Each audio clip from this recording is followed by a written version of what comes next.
back from duty होइन ड्युटीबाट आइसक्यो आज फेरि आज नि चाबी बिर्सेछ उतै पार्लरमा बसिरहेको छु छ्या अल्छी लागिसक्यो हिजो नि चाबी छोडेर दाइ अब हेरौँ 5 बजी आउँछ बाहिर बस्नु परिरहेको छ टक्क लगाएर कोही चाहिँ एक्लै रुम नेरी खराब भयो यार जहिले नि यस्तो बिहान बिहान पनि चाबी बिर्सेर गएको 40 रुपियाँ झट्का लागेको थियो ट्याक्सीले अहिले अब फेरि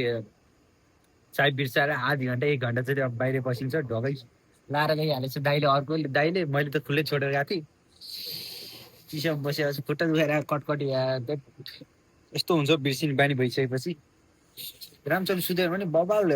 बिर्सिने बानी हुन्छ मैले त लगभग 3-4 वर्ष भइसक्यो होइन नाइट ड्युटी गर्न नाइट ड्युटी गर्दा गर्दै मेमोरी त यस्तो खतरनाकली इफेक्ट हुँदो रहेछ यार सकेसम्म नाइट ड्युटी चाहिँ नगर्ने अब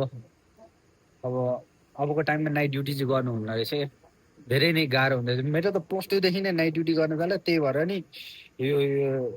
नपुगेर तनाव भइरहेको आज घाटा लागेको छ बिहानदेखि अहिलेसम्म